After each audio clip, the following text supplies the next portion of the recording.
Ok, Colosenses 1:24 en adelante dice así, la palabra del Señor.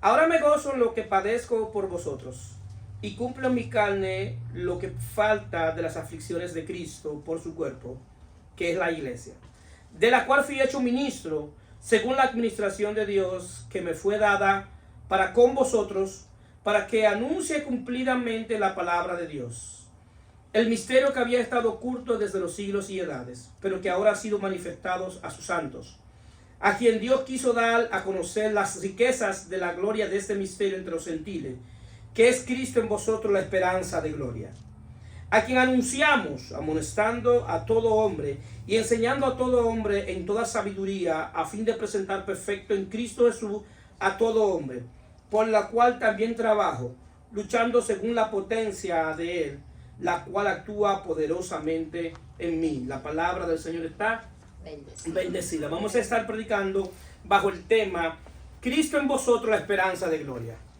Cristo en vosotros la esperanza de gloria. En la carta a los Colosenses, el apóstol Pablo presenta a Cristo como la cabeza de la iglesia. Tanto en la carta de los Efesios como en la carta a los Colosenses hay muchas profundidades espirituales. Es más, se dice y se entiende que las dos cartas que tienen más profundidades espirituales son estas dos cartas. Ahora bien, estas profundidades espirituales solamente se pueden entender por fe. En la cosa del espíritu, las cosas que no pertenecen al mundo natural, solamente se pueden entender por fe.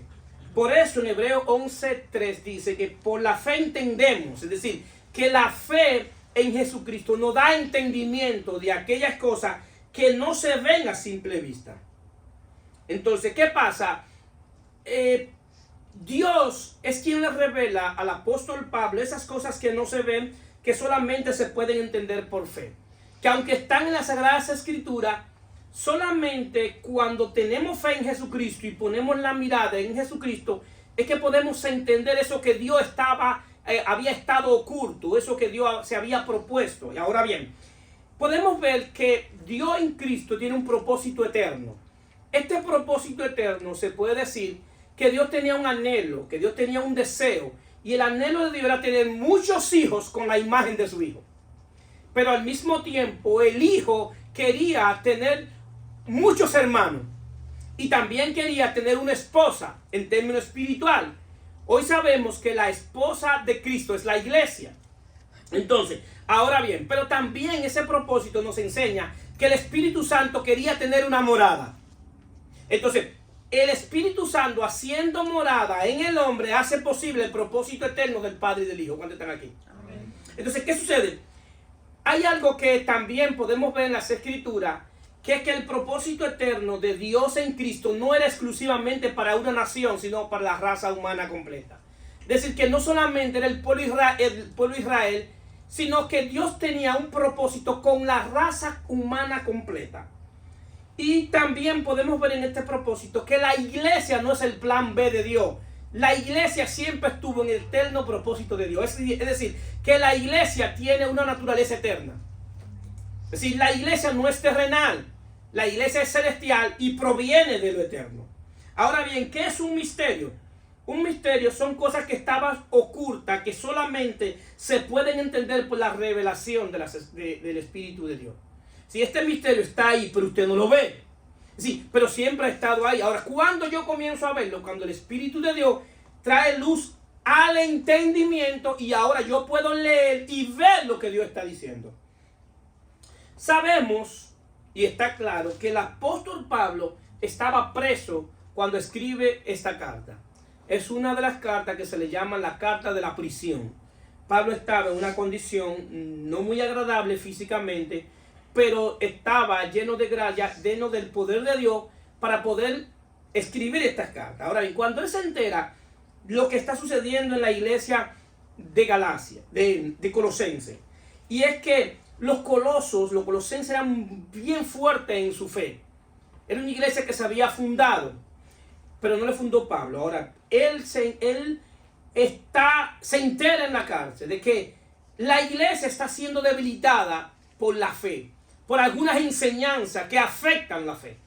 Entonces, Pablo sabe que la vida del hombre depende de la relación que tenga con Dios por medio de la fe en Jesucristo. Esto es algo que ustedes tienen que saber y entender, mis queridos hermanos, que tu vida está íntimamente relacionada con tu fe. Ahora bien, pero para que tu vida sea una vida saludable, tu fe debe estar correcta en quién debe estar. Y verdaderamente debe estar establecida en el fundamento de nuestra fe, que es Jesucristo. Por eso, para Pablo, la fe en Jesucristo no era un conjunto de doctrina. La fe en Jesucristo era una persona que habita en los creyentes. Es decir, la fe de Jesucristo no es un conjunto de doctrina, aunque tenemos mucha doctrina que la abrazamos, la entendemos, pero la fe propiamente es una persona viviendo en ti. Por eso es que Efesios 2:8 dice, porque por gracia sois salvos por medio de la fe. Y esto no es de vosotros, pues don de Dios. Es decir, que la fe que nosotros podemos tener hoy es algo que Dios produce en nosotros por medio de la vida de su Hijo. ¿Cuánto dicen amén? Amén. Sí, la fe que agrada a Dios es la fe que Dios produce. Nadie en términos espiritual puede producir fe por sí mismo. Por eso es que dice que la fe viene por el oír. ¿Y oír qué? La palabra de Dios. No la palabra de cualquiera, es la palabra de Dios. Es decir, que por medio de su palabra Dios forma la fe en nosotros. Ahora, pero sabemos que la palabra de Dios es Cristo, el verbo encarnado. Es decir, que la fe es Cristo habitando su vida, habitando a través de nosotros. Ahora bien, esta fe que proviene del poder del Evangelio, nosotros podemos ver que Pablo presenta a Cristo hace 2000 años por la situación que estaban viviendo los colosenses para traer un impacto en su vida. Ahora vemos el poder de Dios, que esa palabra que se escribió hace 2000 años, tiene tanto poder hoy como hace 2000 años. ¿Dónde están aquí? Si no ha variado el poder, tiene tanto poder allá y aquí y ahora. Entonces, ¿qué sucede? Pablo quiere presentar a Cristo. ¿Por qué? Porque la respuesta a toda falsa enseñanza, la respuesta a toda equivocación, la respuesta a todo eso que se levanta hoy es presentar a Cristo. Por eso hoy podemos ver que hay gente que se aparta del verdadero evangelio. Ahora, cuando alguien se aparta del verdadero evangelio, es la evidencia de que no conocen a Cristo. Mientras menos conozca a Cristo, más lejos tú vas a estar del evangelio. Y en contraparte, mientras más conozca de Cristo, más cerca va a estar del evangelio. Entonces, él presenta a Cristo, escribiendo a los colosenses, y lo presenta de esta manera. ¿Por qué? Porque Pablo, y es bueno que entienda que lo que Pablo le dijo a los colosenses hace 2000 años, hoy tiene tanto impacto en ti como tuvo con ellos. Y tiene que entender esto, que él le dice así en 1 Colosenses 1:15. Él es la imagen del Dios invisible, el primogénito en toda la creación, porque en él fueron creadas todas las cosas, las que hay en los cielos y las que hay en la tierra, visibles e invisibles, sean tronos, sean dominios, sean principados, sean potestades. Todo fue creado por medio de él y para él. Y él es antes que todas las cosas, y todas las cosas en él subsisten. Y él es la cabeza del cuerpo, que es la iglesia, el que es en el principio, el primogénito entre los muertos, para que en todo tenga la preeminencia, por cuanto agradó al Padre que en él habitase toda la plenitud. Entonces, la fe en Jesucristo debe impactar tu vida interior, sabiendo que en el que tú crees, en el que te habita dentro de ti, es la imagen visible del Dios invisible. ¿Qué hace eso posible? Que a través de ti Dios se pueda hacer visible. Bendito sea su nombre. Amén. Que a través de nosotros Dios se pueda hacer visible en un determinado momento. Que alguien a través de su iglesia, a través de nosotros, pueda ver a Dios obrando a su favor. Entonces, ¿qué sucede? Ahora bien, todo fue creado. Él creó todas las cosas. Y te incluye a ti. Te incluye a mí. Nosotros fuimos creados en él. Pero no solamente fuimos creados en él, sino que subsistimos en él. Nuestra subsistencia está en la vida de él. Podemos subsistir porque estamos en él. Entonces, ahora, pero él es mi cabeza. ¿Qué le implica que él sea mi cabeza? Que él es que debe pensar la dirección de mi vida. que yo no puedo tomar una dirección propia de mi vida, sino que debo permitir que Él sea mi cabeza. ¿Para qué? Para que me direccione. Para que Él me direccione en cada momento de mi vida. Ahora bien, pero dice también que es el primogénito entre los muertos. ¿Qué implica eso? Que nosotros vamos a resucitar también juntamente con Él. Que vamos a resucitar un día. ¿Por qué? Porque si Él resucitó, hay evidencia de que nosotros también vamos a resucitar. Así es. Como Él vive, hay evidencia de que nosotros tenemos vida eterna. Es decir, y en Él habitó toda la plenitud, el pleroma de Dios, la plenitud. Entonces, ¿qué sucede? Pablo quiere hacer algo importante, que es bueno que lo entendamos. Que nosotros, siendo humanos, podemos disfrutar de un Dios que no es humano, de un Dios que es espíritu. ¿Qué implica eso? Que en mi humanidad yo me puedo relacionar con Dios sin dejar de ser humano, donde Dios puede entender mi humanidad, donde Dios puede entender lo que yo estoy viviendo, donde Dios puede entender mis frustraciones, donde Dios puede entender mis dolencias, donde Dios puede saber la crisis que yo puedo tener. Implica que en esa crisis como humano, en ese dolor que yo estoy viviendo, en esa situación que yo estoy viviendo, Dios no tiene un dedo acusador diciéndome tú me estás fallando porque estás actuando como un humano. ¿Cuántos están aquí?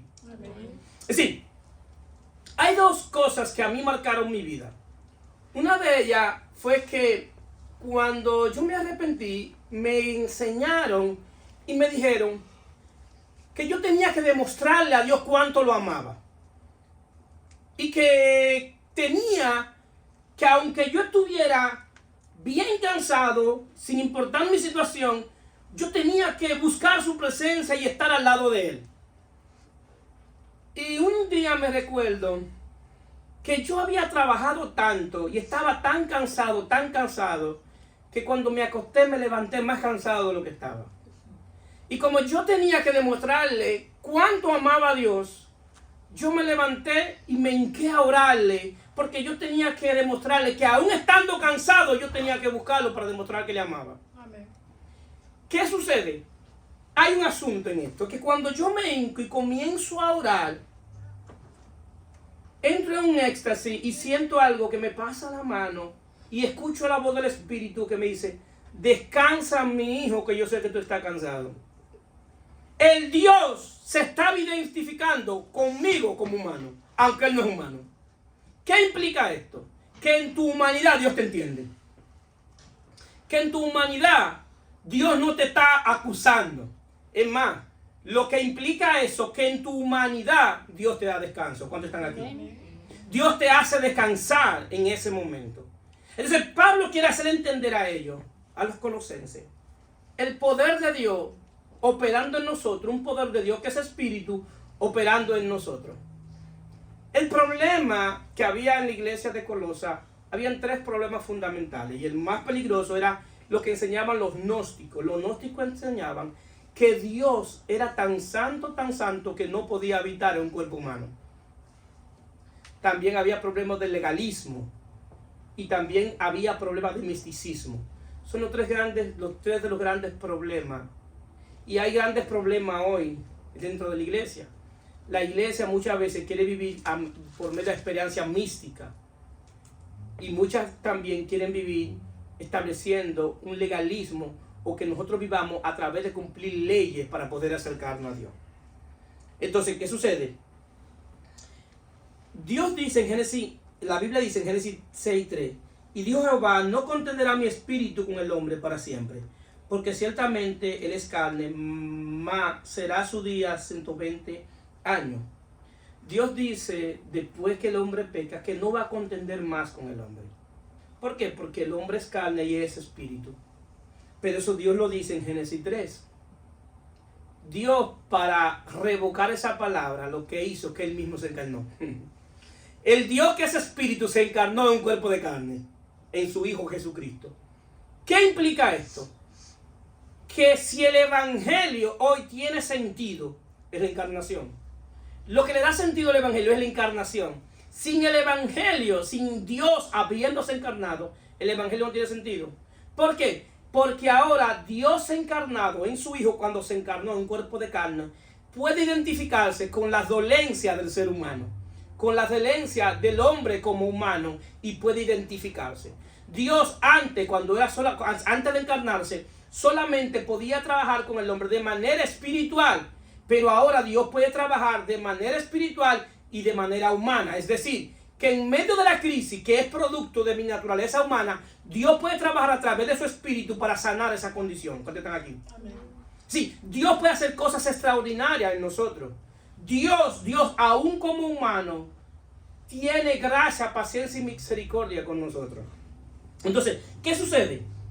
Por esa es la razón que Pablo quiere presentar a Cristo y lo presenta de esta manera en Colosenses 2:8. Mirad que nadie os engañe por medio de filosofía y hueca sutileza, según las tradiciones de los hombres, conforme a los rudimentos de este mundo, no según Cristo, porque en él habita corporalmente toda la plenitud de la deidad, y vosotros estáis completos en él, que es la cabeza de todo principado y toda potestad. Pablo quiere decirte que tú estás completo en Cristo, que a nosotros no nos hace falta absolutamente nada conforme a la vida de Dios, que estamos completos en Él, que lo que nos puede faltar son cosas temporales, son cosas propias de la vida humana, pero en cuanto al espíritu estamos completos. ¿Qué hace eso? Eso hace que aquello que me falte no tenga un efecto en mi vida interior a punto de que yo caiga en una depresión, a punto de que yo caiga en una desesperación. ¿Por qué? Porque ahora el Espíritu de Dios mora en nosotros y nos da fortaleza para resistir todas esas cosas que son propias de la vida humana. ¿Cuántos están aquí? Amén. Que aunque Dios la pasa por alta, ahora podemos resistirla. Ahora podemos estar firmes en Él. Ahora podemos vivir momentos difíciles en términos humanos y al mismo tiempo tener una vida gloriosa dentro de nosotros por medio de su Espíritu. Sí, Dios no te va a decir, mira a ti que tú tienes esa situación. Y muchas veces en los círculos cristianos, cuando alguien está pasando por un proceso y lo ven decaído, lo ven que tiene esa crisis, que tiene esa frustración, lo primero que dicen, le falta fe. No es que le falta fe, es que él es humano. No es que le falta fe, es que él es humano y Dios lo entiende como humano y Dios se va a relacionar a él sabiendo que él es humano. Porque es más fácil decirlo que vivirlo. Y es más fácil juzgar y condenar al que está pasando por un proceso, pero cuando somos nosotros que lo estamos pasando, decimos lo mismo. ¿Verdad que no? Es decir, por eso que en el momento más difícil que cualquier persona, cualquier hermano esté pasando, ¿cuál debe ser nuestra actitud con ese hermano? No es calumniarlo, no es hablar mal de él, no es acusarlo de que está mal, sino nosotros pasarle la mano y solamente decirle, entiendo por lo que tú estás pasando. Y vamos a orar para que el Señor te dé cada día más fuerza para que tú soportes el momento que tú estás viviendo. ¿Cuánto lo creen? Amén. Ese es el trabajo de nosotros. Ese es el trabajo de nosotros. En si alguien un día, el Señor me pone en el corazón que llame a esa persona, porque esa persona no había venido a la iglesia y me nace en el corazón llamarle, le doy un mensaje, después me llama esa persona y me dice, pastor, he estado enfermo y me siento mal con Dios porque no he podido ir a la iglesia porque estoy enfermo. Digo, no te tienes que sentir mal por estar enfermo y no poder ir a la iglesia. Dios entiende que tú estés enfermo. Y si estás enfermo, Dios no te va a juzgar porque tú no puedes ir. Al contrario, Dios quiere que tú descanses. Descansa tranquilo. Y cuando te sanes, ve tranquilo. Entonces, vemos cómo hay un sentido de culpa porque creemos que le fallamos a Dios por nuestra humanidad. El gran conflicto de nosotros es que tenemos habitando a un Dios perfecto dentro de nosotros en un cuerpo imperfecto. Nuestro cuerpo, por causa del pecado, es imperfecto, se enferma, se cansa, tiene situaciones, porque es propio de la naturaleza caída. Pero bendito sea Dios en Cristo, que Dios ha venido a depositar su espíritu en nuestro espíritu para fortalecer nuestro cuerpo espiritual y también nuestro cuerpo físico, para darnos fuerza en medio de las situaciones difíciles, para darnos fuerza en medio de la desesperanza, para darnos fuerza en ese día malo, en ese día difícil, que si podemos estar de pie que si podemos estar firmes es porque la presencia de Dios está en nosotros cuando lo creen. Amén. Ha sido por eso.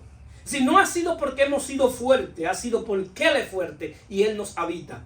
Esa es la razón por la cual nosotros podemos estar de pie en momentos difíciles. Es decir, el evangelio no es que Dios te trae a una bola de cristal donde nada te puede tocar, ni un mosquito. Eso no es el evangelio. Jesús fue claro con el evangelio.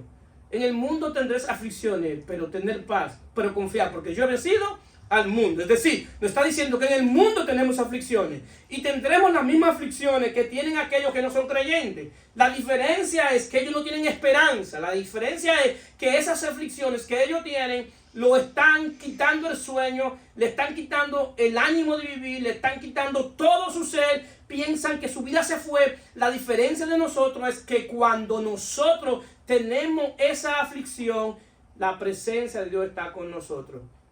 Y podemos creer en esperanza contra esperanza, que es como creyó Abraham, que creyó en esperanza contra esperanza. En traducción es teniendo cada día más esperanza cuando las cosas se ponían más difíciles.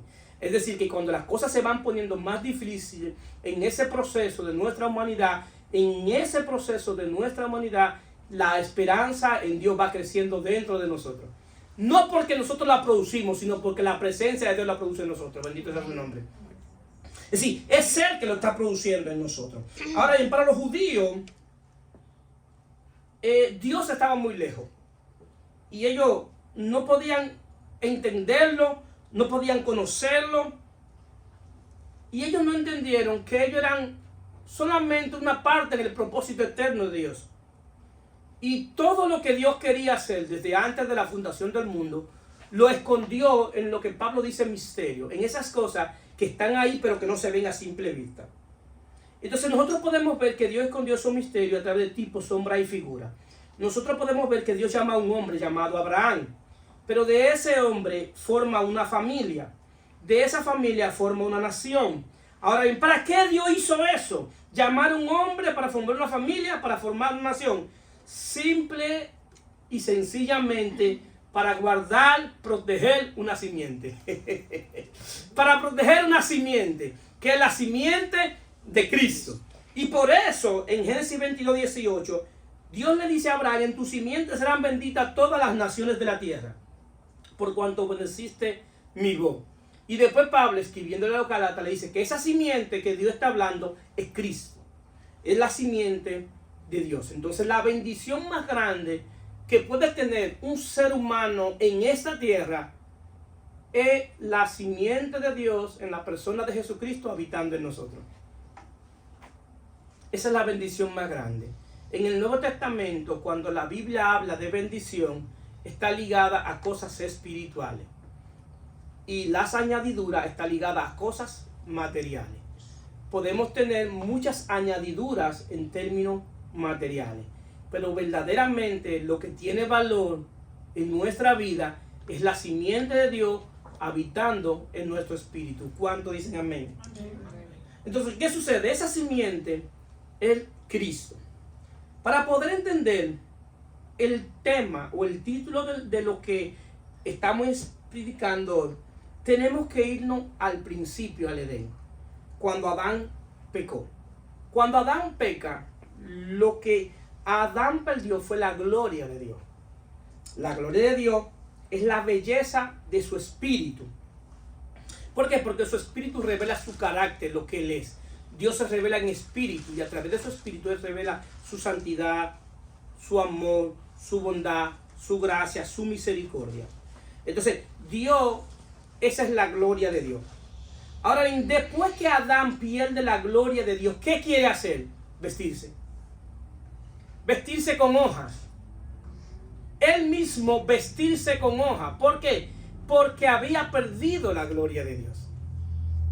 La gloria que de Dios que estaba en él había perdido y él quería cubrirse. Eso es símbolo y tipo de lo que es la religión. La religión siempre va a querer hacer algo para buscar la gloria de Dios. Siempre están haciendo algo en busca de la gloria de Dios.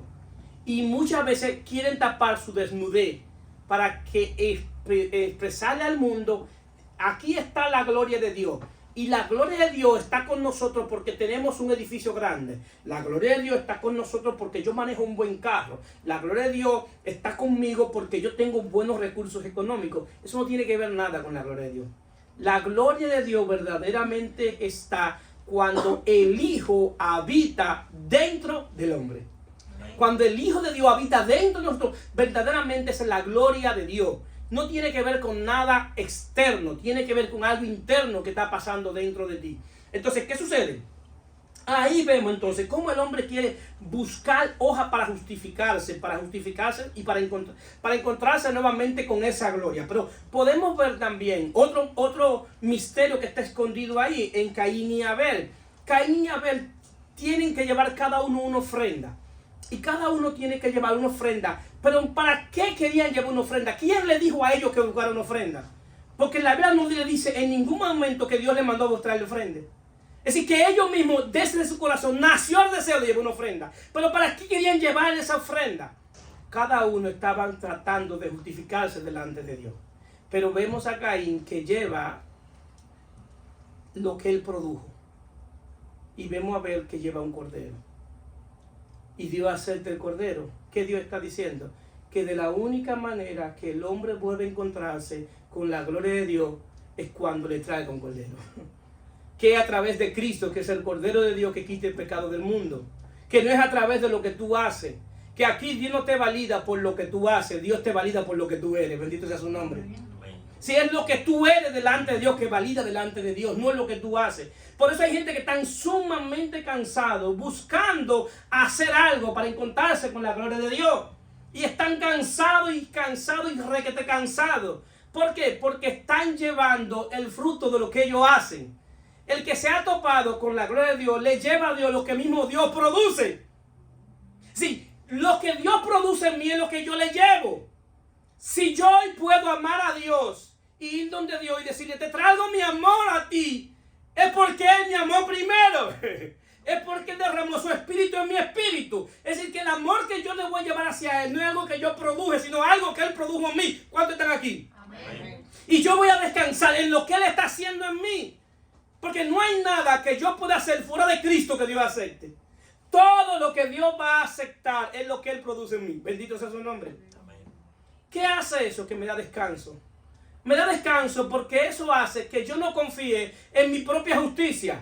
Como decía Pablo, yo no confío en mi propia justicia que es por la ley, sino en la justicia de Dios que es por la fe en Jesucristo. La fe en Jesucristo tiene que producir descanso en mí. ¿Por qué? Porque la obra hoy que Dios me está pidiendo no es algo que yo produzco, sino algo que Él produce en mí. Bendito sea su nombre. Y yo tengo que descansar en lo que Él está haciendo en Cristo. O lo que Él hizo en Cristo y lo que está haciendo en mí hoy. Entonces, vemos a esta gente queriendo a Caín y Abel justificarse delante de Dios, llevando una ofrenda nuevamente para encontrarse con la gloria de Dios. Nuevamente para tener una relación con Dios. ¿Por qué? Porque eso está íntimamente en el corazón del hombre. Pero por eso Jesús dice, y bendito sea Dios en Cristo, que Jesús dice en Lucas 19:10, porque el Hijo del Hombre vino a buscar y salvar lo que se había perdido.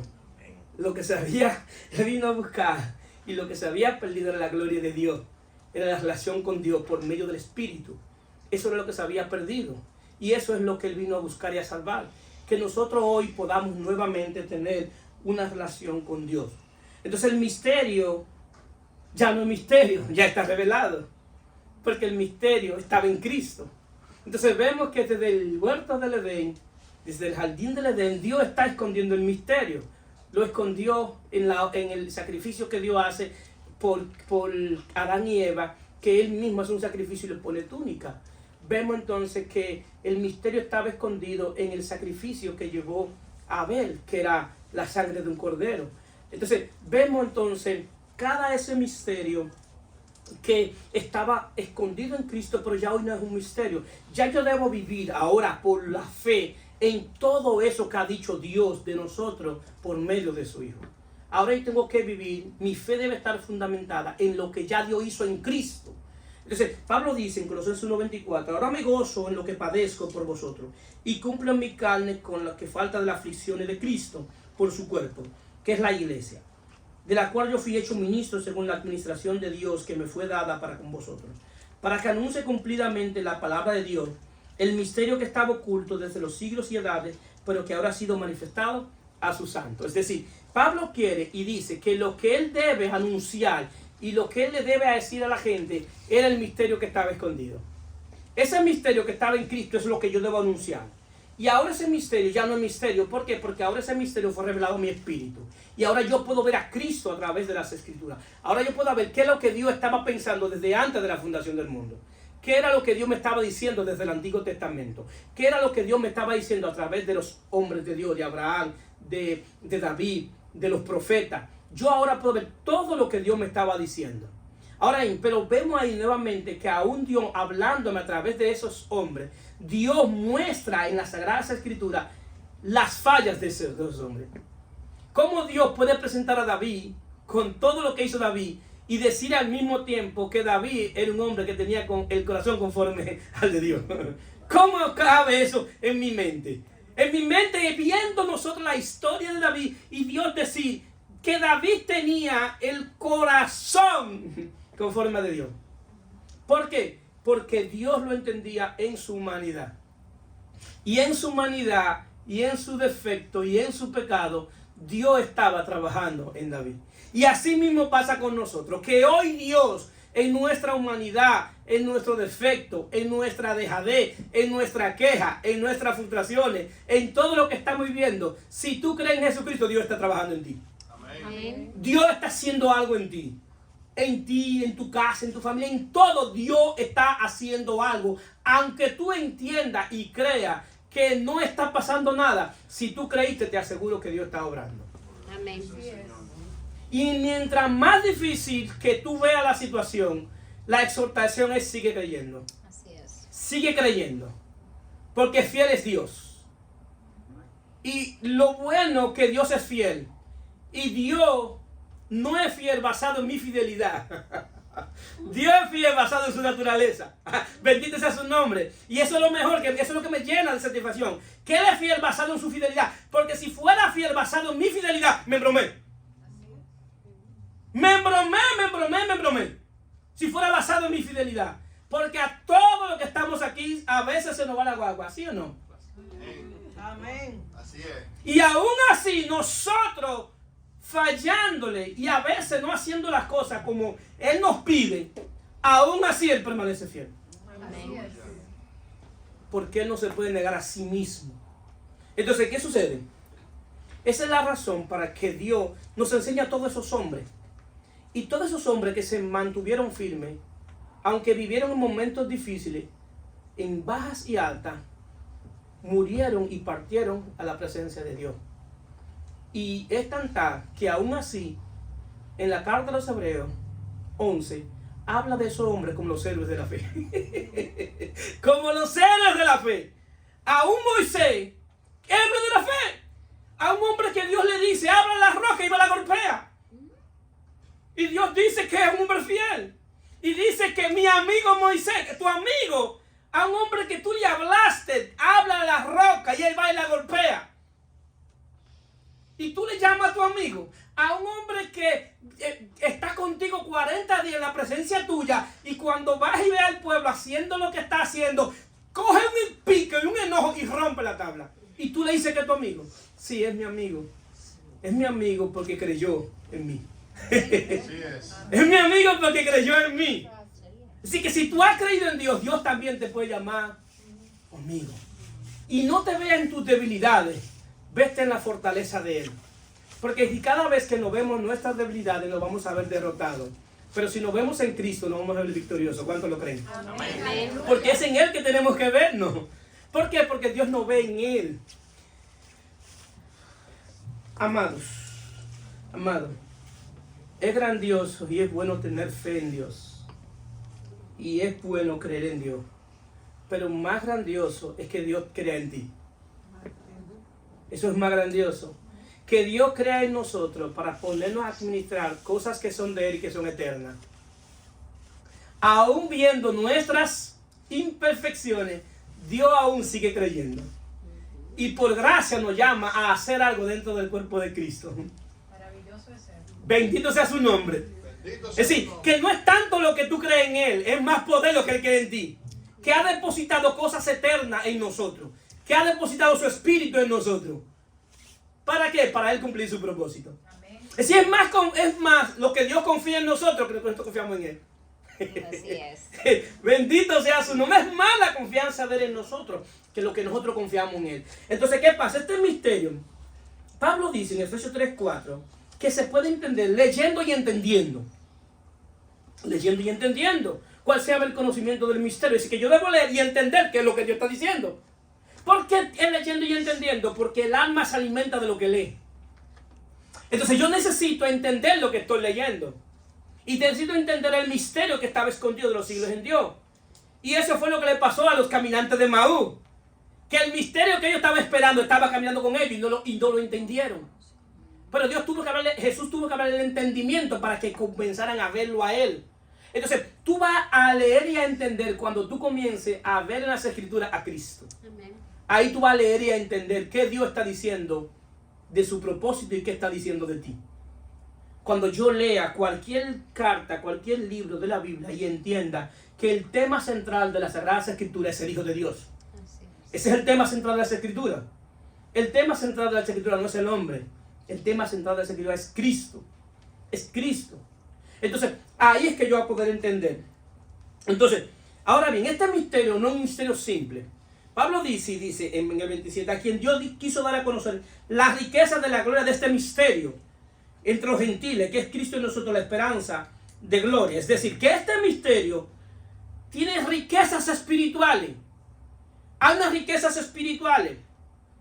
Y este misterio, cuando yo leo que Dios le promete al pueblo de Israel Canaán, que es una tierra llena de riquezas espirituales, llena de muchísimos minerales, y usan una frase, la tierra que fluye leche y miel.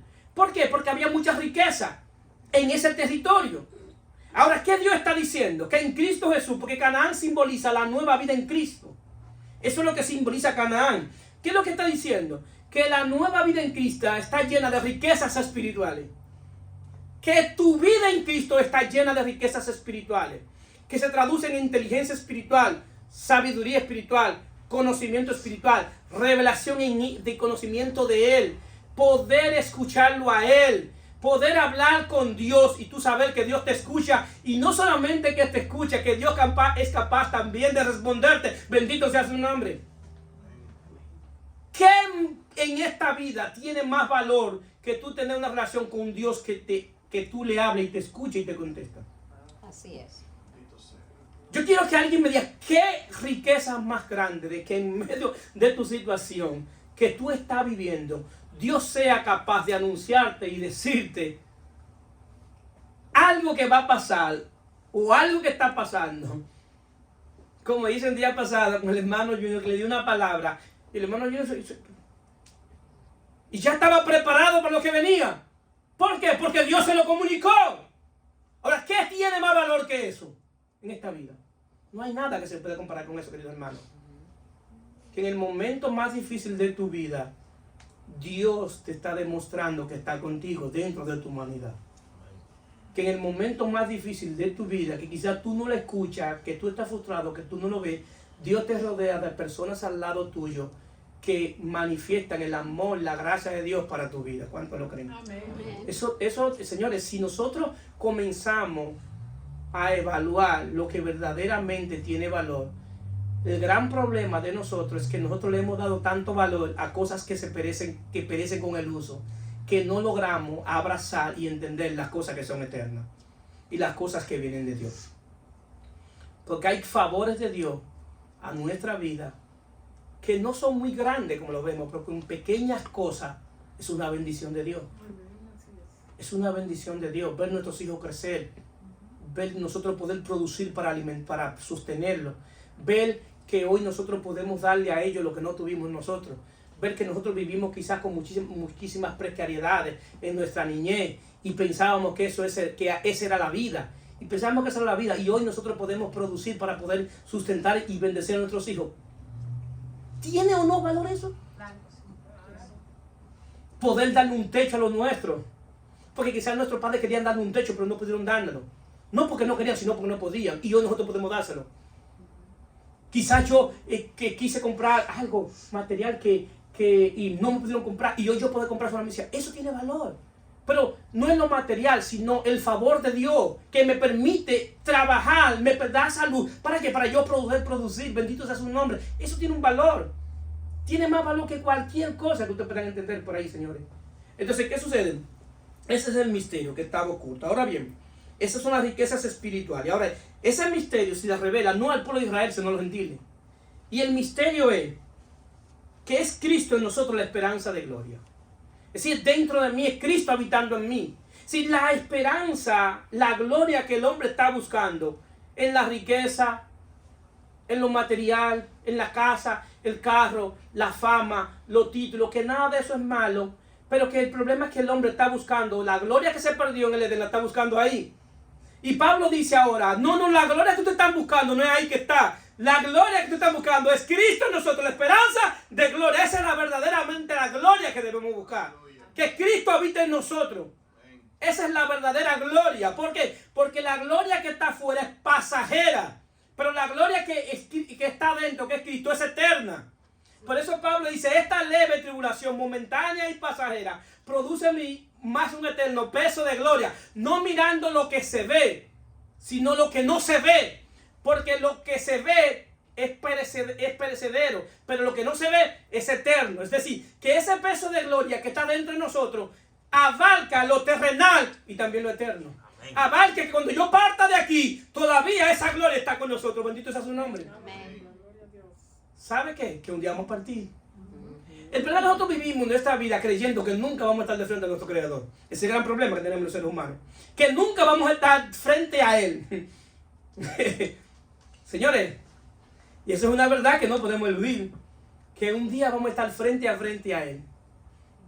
Un día. ¿Cuándo? Yo no sé, pero un día lo estaremos. Entonces tenemos que vivir hoy sabiendo que ese día va a llegar.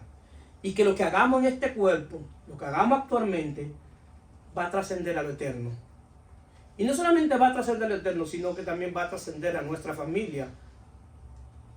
Sí, hay muchas cosas que hoy estamos viviendo, es el resultado de lo que hicimos ayer.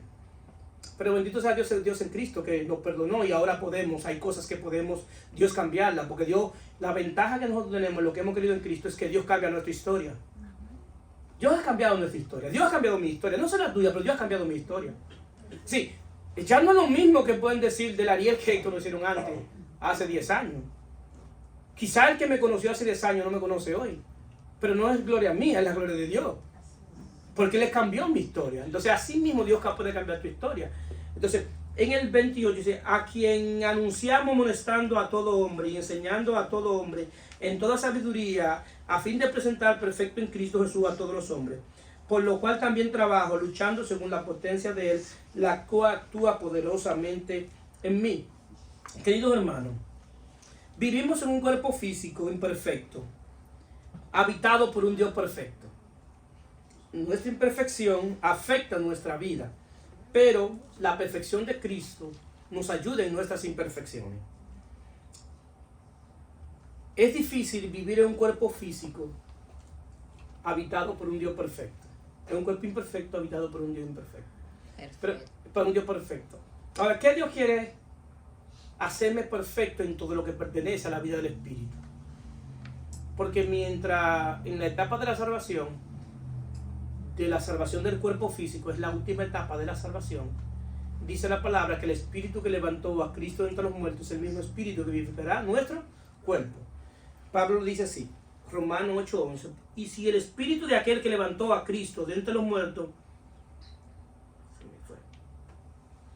dice de esta manera, Pablo lo dice de esta manera, Romanos 8:11, si el Espíritu de aquel que levantó de los muertos a Jesús mora en vosotros, el que levantó de los muertos a Cristo Jesús vivificará también vuestro cuerpo, mortales por el Espíritu que mora en vosotros. Es decir, que en la última etapa de mi salvación, Dios va a vivificar mi cuerpo físico. Y ya ahí no tendremos más dolor, más dolencia. Pero mientras tanto, en buen dominicano, a lo que el hacha va y viene, en buen dominicano, Dios está haciendo, perfeccionando nuestro ser interior. Nuestro espíritu es perfecto porque es habitado por un Dios perfecto. Lo que es imperfecto es mi alma. Lo que es imperfecto es mi alma. ¿Por qué? Porque mi alma, después que cayó el pecado de Adán, hizo imperfecto mi alma. Entonces ahora Dios quiere perfeccionar mi alma. ¿Y cómo Dios perfecciona mi alma? Presentándome la perfección de Cristo. Para que en mi imperfección yo me mida con Él. Y que al medirme con Él, yo siempre me vea imperfecto delante de Él, pero con la esperanza de que Dios, por medio de la fe y por medio de su Espíritu, va a formar la imagen de su Hijo en mí para hacerme cada día perfecto. Más perfecto, más perfecto. Es decir, que a medida que la imagen de Cristo se va formando en mí, a medida que Él mora en mí, Él me va transfiriendo su perfección y eso cambia mi conducta. Y cada día más yo me parezco más a Él. Cada día más me parezco más a Él. Y en mi humanidad puedo presentar a Cristo. En mi humanidad, en este lado de la gloria, puedo presentar a Cristo porque Dios me está haciendo perfecto por medio de su Espíritu. Bendito sea su nombre. Entonces tengamos claro que verdaderamente el Evangelio, verdaderamente esto tiene sentido cuando es Cristo en nosotros, la esperanza de gloria. Bendito sea su nombre. Se puede poner de pie.